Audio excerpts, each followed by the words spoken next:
একটা অমোঘ ঘোরের মধ্যে ডুবেছিলাম। এই ঘোরের মধ্যে থাকাকালীনই আমি ভ্রমণ করছিলাম ফরাসি দেশ, প্যারিস, লিয়ন, নিস, রেনেস প্রভৃতি জায়গা।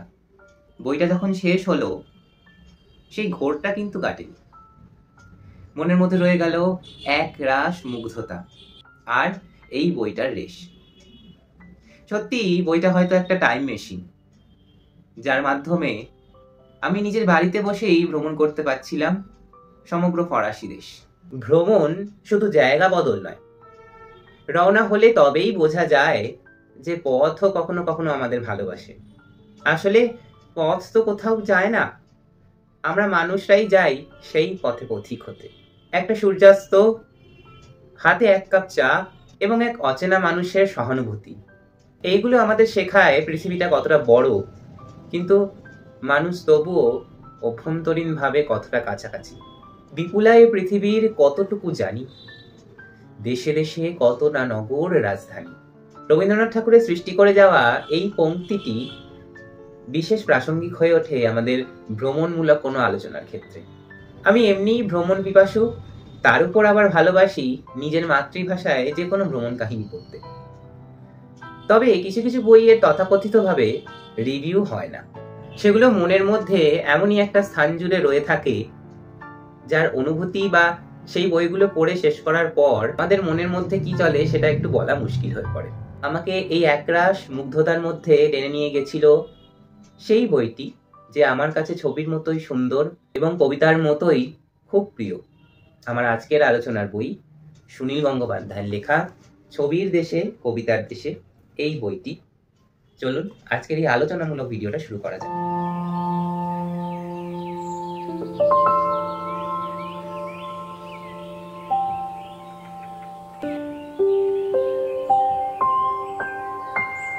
ছবির দেশে কবিতার দেশে এটা প্রকাশিত হয়েছে আনন্দ পাবলিশার্স থেকে। এটার মুদ্রিত মূল্য রয়েছে 450 টাকা।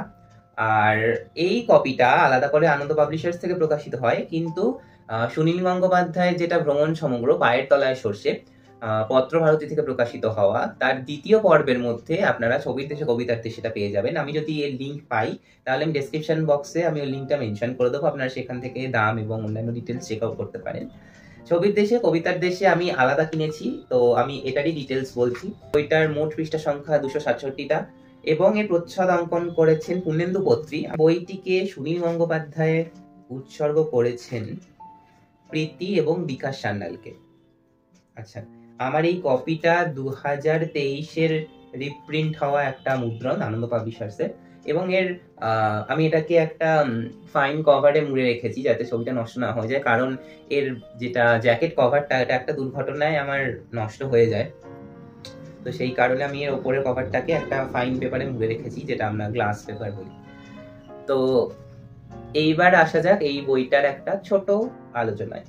পুরো ঘটনাটাই সুনীল গঙ্গোপাধ্যায়ের দৃষ্টিভঙ্গি দিয়ে এগিয়েছে, এবং আশা করি বলতে লাগবে না যে ছবির দেশ বা কবিতার দেশ বলতে কোন দেশকে বোঝানো হয়েছে।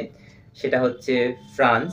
ফরাসি সাহিত্য, ফরাসি কালচার, এই সমস্ত কিছুকে নিয়ে গড়ে উঠেছে আমাদের এই বই, এই ভ্রমণ কাহিনী ছবির দেশে কবিতার দেশে। এই বইটা শুরু হচ্ছে সুনীল গঙ্গোপাধ্যায় যখন কলকাতায় রয়েছেন তখন থেকে। সুনীল গঙ্গোপাধ্যায় এই বইটার ব্লার্বে একটি কথা খুব সুন্দর লিখে গেছেন, যেটা আমার খুব ভালো লেগেছে। কে যেন একবার বলেছিলেন, প্রত্যেক শিল্পীরই দুটি মাতৃভূমি, একটি যে যেখানে জন্মেছে, অন্যটি হলো ফ্রান্স। শিল্পী বলতে এখানে শুধুই চিত্রকরদের কথা বলা হয়নি, কবিরাও নিশ্চিত এর মধ্যেই অন্তর্ভুক্ত। তো এই কথাটি সুনীল গঙ্গোপাধ্যায় আমাদেরকে জানিয়ে গেছেন যে প্রত্যেকটি শিল্পীরই আরেকটি জন্মভূমি হয়, সেটি হচ্ছে ফ্রান্স। যদি আমরা জানি যে ফরাসি ভাষায় সাহিত্য আমাদের সাহিত্য জগতের মধ্যে, আমাদের বিশ্ব সাহিত্য জগতের মধ্যে কতটা গুরুত্বপূর্ণ, এবং ফরাসি সাহিত্যের বিভিন্ন ধারা, তা কবিতাই হোক বা উপন্যাসই হোক বা ফরাসি বিভিন্ন রম্যরচনা, তো সেটা আমাদের সাহিত্যে কতটা গুরুত্বপূর্ণ করে তোলে। ফ্রান্সের শিল্প, সাহিত্য, সংস্কৃতি এবং ভাস্কর্য তথা চিত্র বারংবার কোনো না কোনো ভাবে আমাদের চোখের সামনে এসেছে, এবং যারা সাহিত্য চর্চা করেন প্রকৃতপক্ষে তারা তো জানেনই যে সাহিত্য জগতে ফ্রেঞ্চ সাহিত্য বা ফরাসি সাহিত্যের কতটা গুরুত্বপূর্ণ ভূমিকা রয়েছে। সুনীল গঙ্গোপাধ্যায়ের লেখক দলের পরিচিত সূত্রে সুনীল গঙ্গোপাধ্যায়ের সাথে দেখা হয় পল অ্যাঙ্গেলের, এবং পল অ্যাঙ্গেল তাকে আইওয়া ইউনিভার্সিটিতে বাংলা তথা বিশ্ব সাহিত্য গবেষণা করবার একটা সুযোগ করে দেন। সেইখান থেকেই শুরু হয় সুনীল গঙ্গোপাধ্যায়ের বিদেশ যাত্রা, এবং সেখান থেকে তিনি পৌঁছে যান আইওয়া ইউনিভার্সিটি। আইওয়া ইউনিভার্সিটিতে এর পরে সুনীল গঙ্গোপাধ্যায়ের পরে বিভিন্ন নাম করা ব্যক্তিরা গেছেন, যার মধ্যে অন্যতম ছিলেন সৈয়দ মুস্তাফা সিরাজ। এই বিশ্ববিদ্যালয়তেই গবেষণা করাকালীন এবং থাকাকালীন তার সুনীল গঙ্গোপাধ্যায়ের সাথে পরিচয় ঘটে মার্গারিট ম্যাথিউ নামক একজন ফরাসি মহিলার, যিনি সেইখানেই পার্ট টাইম লেকচারার হিসেবে এবং ফরাসি ভাষায় বিভিন্ন গবেষণা নিয়ে কাজ করছিলেন আইওয়া ইউনিভার্সিটিতে। এবং মার্গারিটের সাথে বেশ কয়েকদিনের মধ্যে সুনীল গঙ্গোপাধ্যায়ের খুব ভালো বন্ধুত্ব গড়ে ওঠে। মার্গারিটের মাধ্যমেই সুনীল গঙ্গোপাধ্যায়ের পরিচয় ঘটে ফরাসি সাহিত্যের বিভিন্ন কবি, লেখক তথা চিত্রকরদের, এবং সেইখান থেকেই সুনীল গঙ্গোপাধ্যায়ের ফ্রান্স ঘোরার একটা ইচ্ছা জাগে।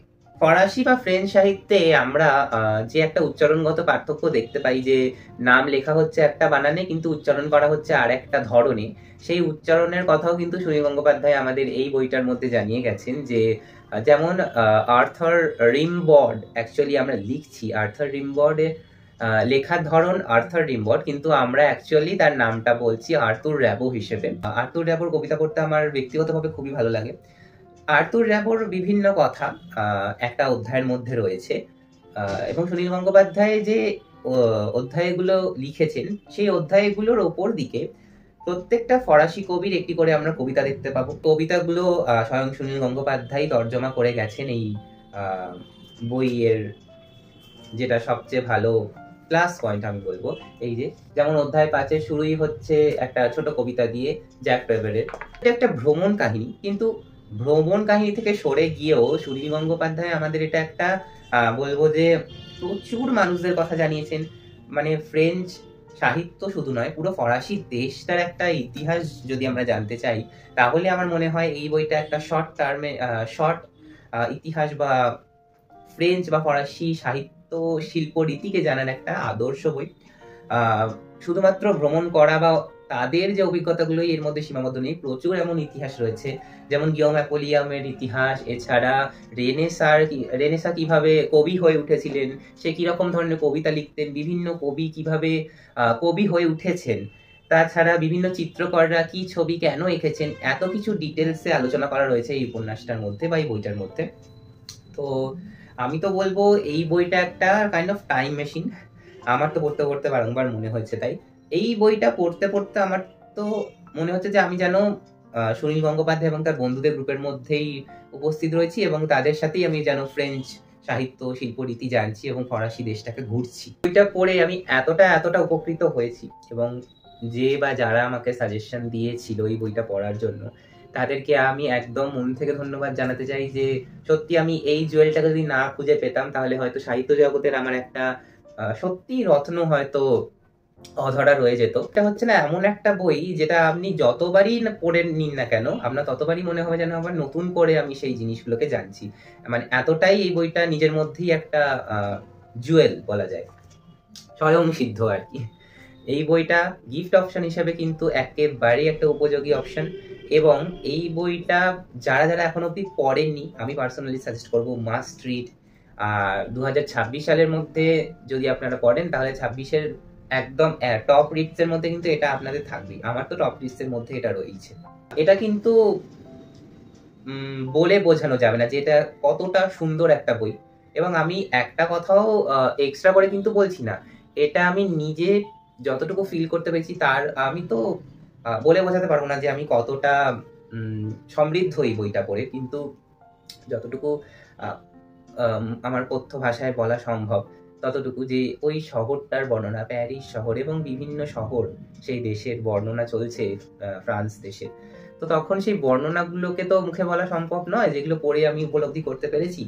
এক কথায় এই মাস্টারপিসটা আমার রিডিং লিস্টে সব সময় থাকবে, এবং আমি চেষ্টা করব আবারও একবার পড়ে এই মুগ্ধটাটা স্বাদ নেওয়ার। আজকের এই ভিডিওটি যদি আপনাদের ভালো লেগে থাকে এবং আমার আজকের আলোচনাটি যদি আপনাদের ভালো লেগে থাকে, ভিডিওটিতে একটি লাইক দিয়ে যাবেন, এবং যদি চ্যানেলে নতুন হয়ে থাকেন তাহলে চ্যানেলটাকে সাবস্ক্রাইব করে যাবেন, পাশে আসা বেল আইকনটি প্রেস করে দেবেন। ততদিন ভালো থাকবেন, সুস্থ থাকবেন, নিজের শরীরের খেয়াল রাখবেন এবং আরো বই পড়তে থাকবেন। Till then stay safe and spread good knowledge.